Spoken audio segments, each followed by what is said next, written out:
Yeah. So this one's a bit out of left field. So some delicate setup here. Um, Today's smartphone market is essentially a global duopoly with two ecosystems. Apple, which tightly controls design and manufacturing of their iPhone platform, they own and maintain their own operating system in iOS.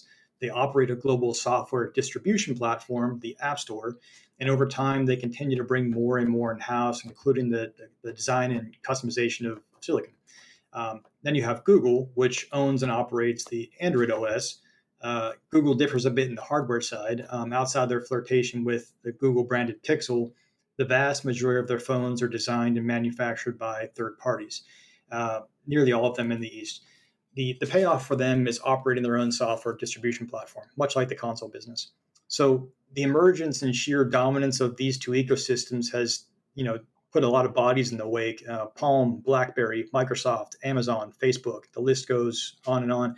So it's a extraordinarily hard market to punch into for a variety of reasons. One of the major ones is that you need to take share from two overlords with installed bases in the billions, akin to the console war on steroids. Also, the growth of these ecosystems were brought about in an era where telcos were competing with huge hardware subsidies to lure in and hold on to valuable cellular customers. Another vector is that while mobile distribution is massively profitable, it's also extraordinarily expensive in R&D and in Apple's case, manufacturing. That said, one of the reasons both Apple and Google have been able to afford this is by the profits they gain from the gaming ecosystem and mobile free to play in particular. So let's also briefly note that the time spent on smartphones is dominated by two main things: gaming and then social, which includes messaging and various platforms. And for most consumers, this is easily 70+% of the time spent on the phone. So the question here is, do you think a games publisher or a group of publishers could skip the in between and make a gaming first smartphone?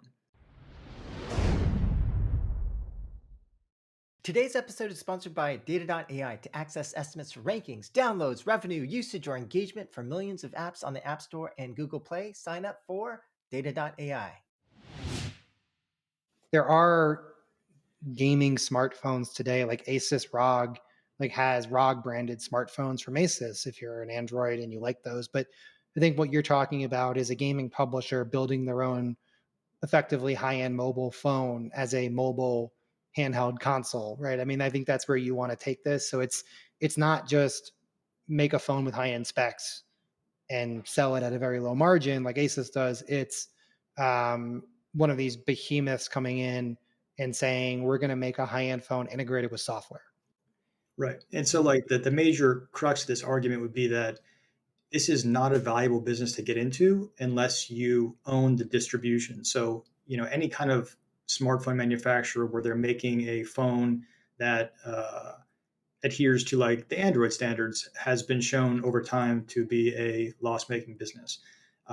So I guess like the point I was trying to drive to is like what sort of publisher in the console or PC or mobile space has that kind of heft to be able to do something like that?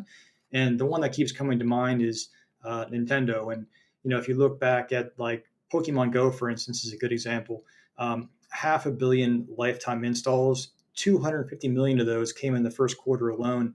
And then if you look at their shift into like more of a portable console, they've moved like 120 million plus or minus switches over the past 6-7 years.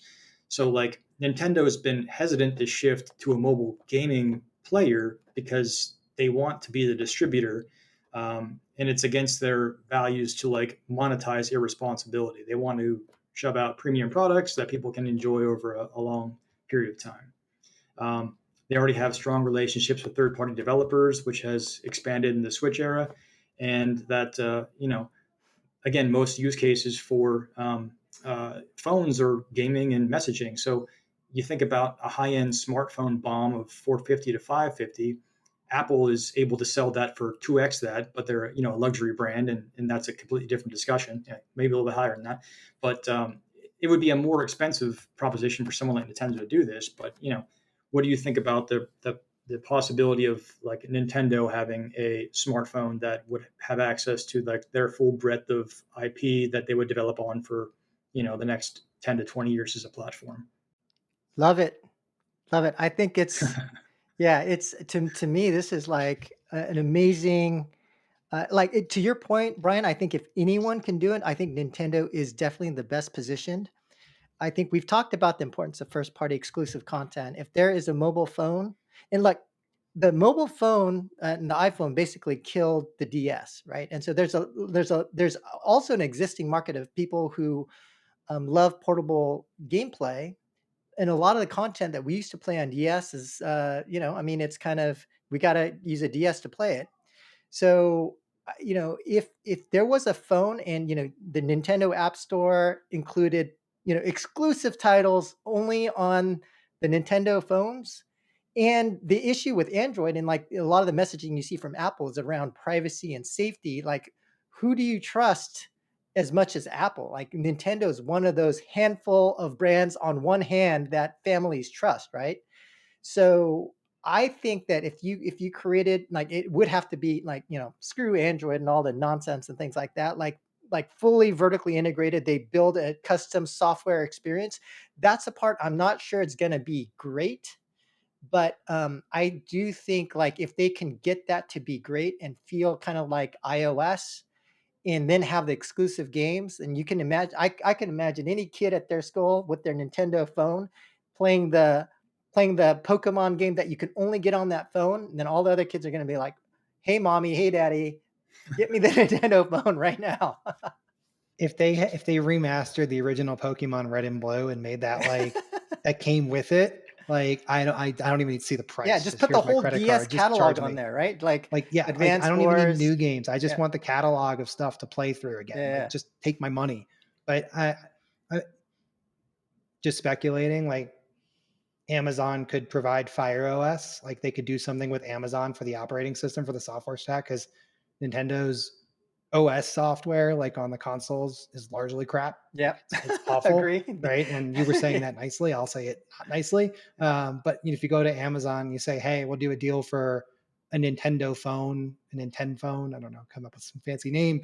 We'll leverage Fire OS as the core operating system to build off of. Then you don't have to do all the work. Amazon would sign up for that because they gain distribution and a reputable partner to really challenge Android and iOS.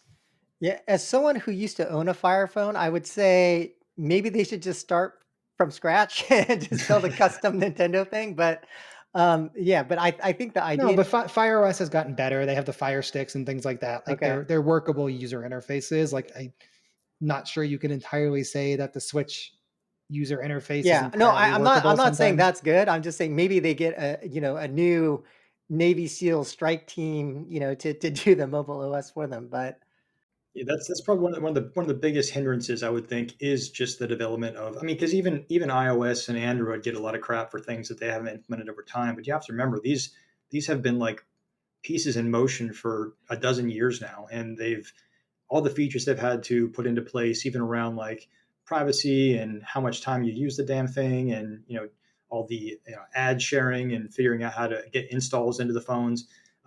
They've gotten very convoluted over time, and it's very hard to kind of reimagine those things standing still. So they would have an opportunity to start from scratch, but maybe it would just be a much lighter build at first and just support things like text messaging, calls, games, maybe Netflix, Spotify, things like that. Not get too hardcore and needing the entire world, and then obviously not having any IAP based games on it. So I think it would be fun for developers to have a new place to distribute high quality games that can be played portably without monetizing as we have been for the past decade. I'm sure like Epic would be one of the first to sign up, right, to get Fortnite on on a Exactly. new phone. One other idea that I thought of, which is less like gaming publisher, and you Brian, you mentioned two applications, gaming and social, but I don't know if people remember, but there was a time when Apple was thinking about banning Twitter off of iOS, and then there was just rando conversations on Twitter about Elon as part of Tesla doing a Tesla phone. But we do know Elon loves games. And Tesla has the world's greatest hardware and software engineers. I think they could do it, and whether it integrates more directly with Tesla or maybe Twitter, But I think that would also be like if if anyone were to come up with a new phone to get me off of my iPhone, and that's a pretty tall order. It would probably be I would buy the Nintendo phone, and I would probably buy a Tesla phone. So for I me, think Tesla would be the other option. Tesla certainly has the chops in manufacturing and software and battery tech, which are all critically important for a phone. I think if we're sticking to the question, I don't think there's a huge chance that Tesla could push a phone to market leading with gaming because they don't have any content right now. All their content they're putting in their cars is somebody else's, and it's more of like a feature than a moneymaker. Mhm. And I think we're a good decade away still from playing games in a driverless car, but that is certainly a future that I'm looking forward to. That said, they have this extraordinarily strong brand following that I think I'd only put up there with companies like Apple and Nintendo. And what I do think is that they could sell a smartphone that would be able to sell at a much higher ASP than a family type brand like Nintendo. So they could put a bunch of extra bells and whistles in there. Yeah. But I just think that the hindrance there is on content. They'd are gaming content. They'd have to lead with something else. A deep They integration could with lead with the car, for AI. instance. Or, Maybe they And buy what Xbox. or I mean, No, I that's mean, actually a look, company that could do it. yeah, no, it Yeah. is, and I mean, could Tesla do it? Yes. Should Tesla do it? Probably not. Yeah. Like you just like because they're just getting distracted by too many things. Like people are talking about Twitter with Elon and SpaceX. No one's talking about XAI, which is the AI company that he started. And Tesla, it was just reported by Semi Analysis. Uh, Tesla's going to be buying quarter billion of NVIDIA AI servers this Yeah. year that they're then going to rent to XAI. So they're just fronting the capex that they're going to rent at below market rates to XAI. They're still going to make a margin on it, but they're going to make probably half the margin that GCP or Azure would make renting similar servers or AWS. So like it's like yes, they could, but should they? I don't think so. I'm not really all the time a stay in your lane, bro, but like I think this is a situation where Tesla should probably stay in their lane and focus on keeping their cars and staying in their lanes.